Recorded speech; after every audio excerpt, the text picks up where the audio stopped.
Magandang umaga mula sa Europa. Ay, sa bundok pala ng Europa. Ayan. Yan po nakikita nyo ay, well, hindi po amin yan. Sa kapitbahay po namin.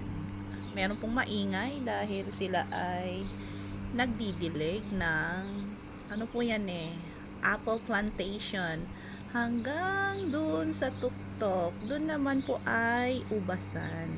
Yan. Kung naririnig nyo po yung kalembang ng mga baka ay nandito po sila sa harapan. Ayun po. Okay. Magulo ba ang aking ano? Well, steady natin dyan kay Monty Emilius.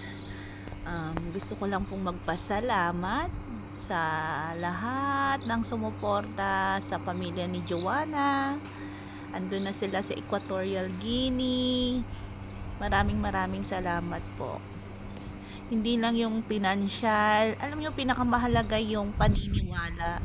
Yung naniniwala tayo na mapapabuti si Joanna, na di ba nga ang daming sinasabi ganito si Joanna, ganyan si Joanna, na alam ko magpapakabuting na siya, or do mabuti naman talaga siyang nanay, di ba? May mga ano lang siyang mga maling desisyon sa buhay dahil akala niya yun yung magpapaganda sa kanya, yun yung magpapaayos sa pamilya nila, kasi depende naman po sa tao yun na nakakasama niya, di ba?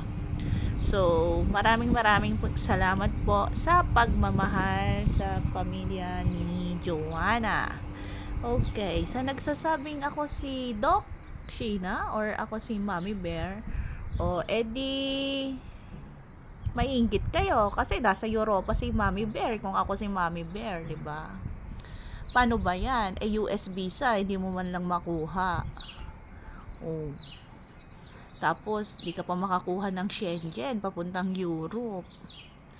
Ayun lang, miss ko na po mag-live. Kaya lang po, wala pa kaming wifi. Dahil yung may-ari niyan, bakahan na yan, nung nagputol sila ng mga damo, naputol po pati kable ng aming internet. Maraming salamat po. Arrivederci from Monty Emilius.